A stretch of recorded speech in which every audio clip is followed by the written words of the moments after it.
People online love talking about their icks. Those little instances that make you go, nope, I'm out. Usually it's about dating someone wearing socks to bed, or the way that they text. What is the biggest ick? People like wrestling. Or apparently watching wrestling. Guilty of 2 out of the 3, so it's probably a good thing that I'm Arrow Ace. But I realized I have some icks of my own. Except mine that I'm going to talk about today aren't about dating. They're about being asexual. Over the years, I've run into so many things that just make me cringe, that make me roll my eyes, or just quietly go, how is this still a thing? So today we're talking about my 15 biggest asexual icks. From what allosexuals say, to how media handles us, to a few things we do sometimes inside our own community. And on this journey, one more love unraveled. I finally learned to love me for me.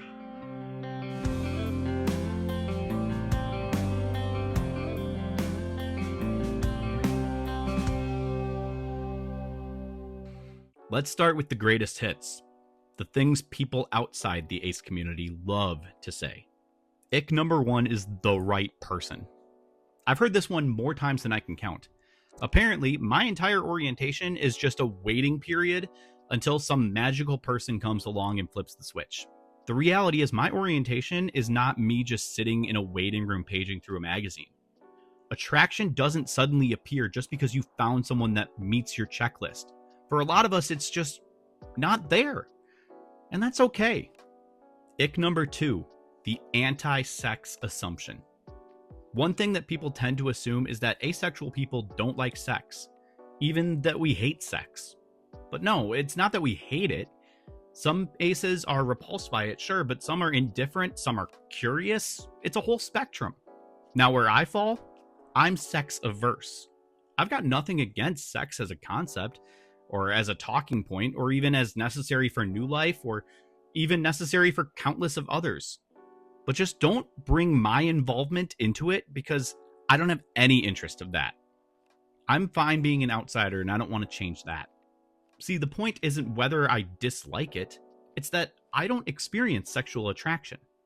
There is a difference between being pulled to something and being against it. I'm not pulled towards it, but that doesn't make me against it. Ick number 3, the media. Every time a character says they're not into sex, it's treated like a joke. There's laughter, a raised eyebrow, somebody saying, we'll fix that. And that's the joke.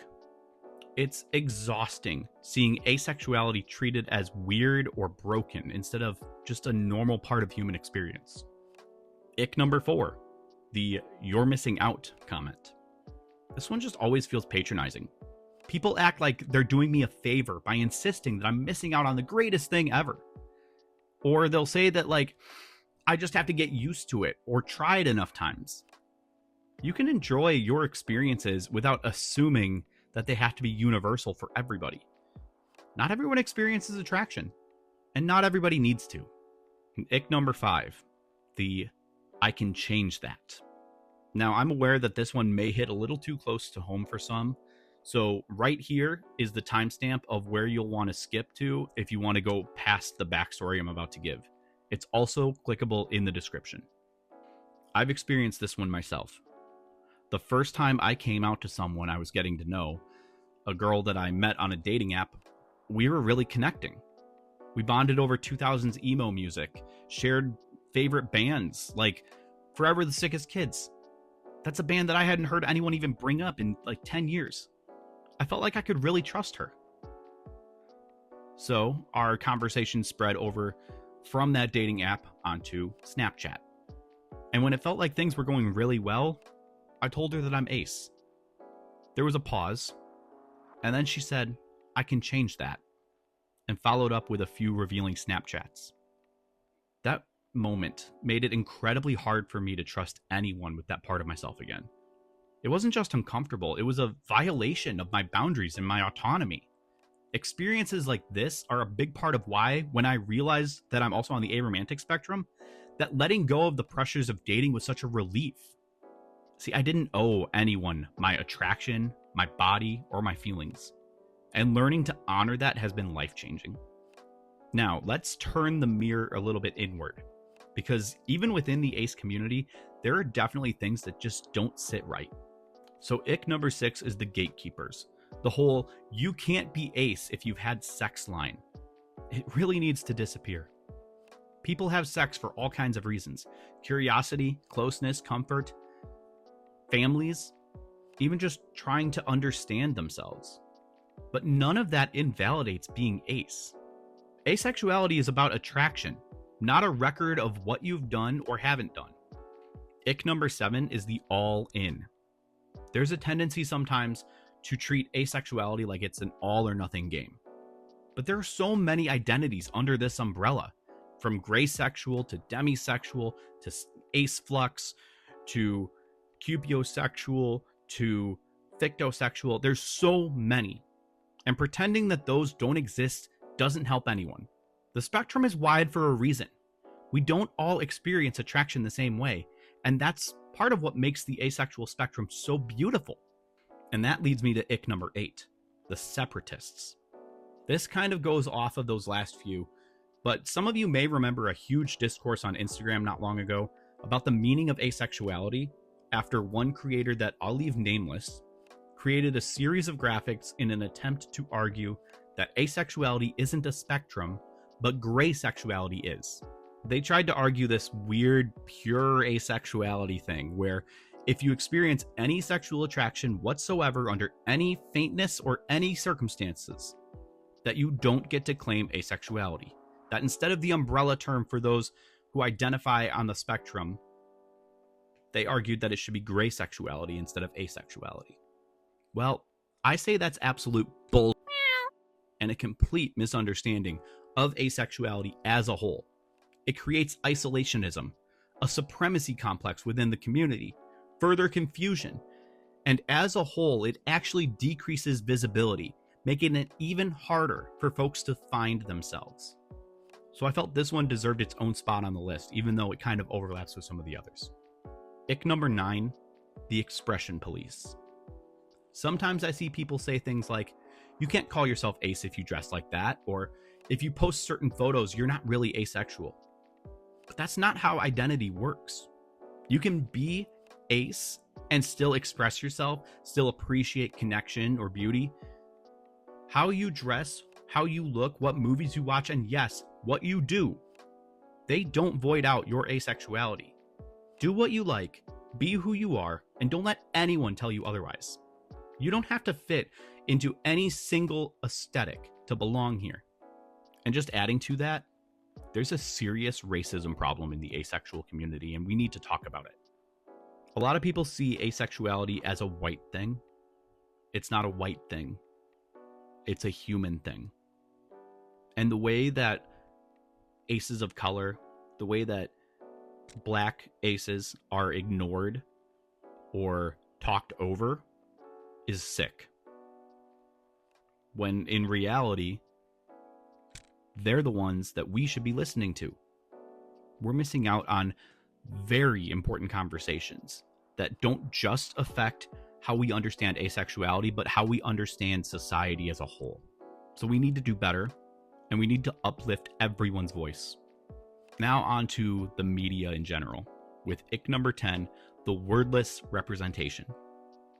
You know when a character is obviously ace-coded, but no one actually says it out loud? It's 2025. It's okay to use the word asexual. Now, I love subtle storytelling, but there's a difference between subtle and invisible. Now, we've had some decent representation in the past, but we still hardly have any. Ick number 11, the emotionless robot trope. This one really hits me. When an ace character finally is included, and they end up getting portrayed as cold or robotic or out of touch with emotions. We're not androids. We feel deeply. We just experience attraction differently. Ick number 12 is the vanishing representation. See, another problem I have is when a show hints at an ace character, drops one vague line, and then never mentions it again. Like, we almost had that representation, and then it just evaporates on contact. And on top of that, we have characters who are established as ace in canon, and it gets erased. I've mentioned Jughead Jones many times. In the comics, Jughead Jones is asexual. Riverdale got rid of that. And for what? What was the point? I want to see ace characters who exist beyond that one throwaway scene. Characters who actually get stories and even relationships and opportunities to grow. Ick number 13 is the assumption. This one's everywhere. Music, ads, everyday conversation. The world constantly tells you that everyone's driven by attraction, that everyone's chasing sex. And when you're not, people act like you're defective. And I, for one, am sick of the expression sex sells. Sometimes it feels like the default setting is allosexual and everyone else treats anything that isn't like a glitch. Ick number 14 is the PowerPoint.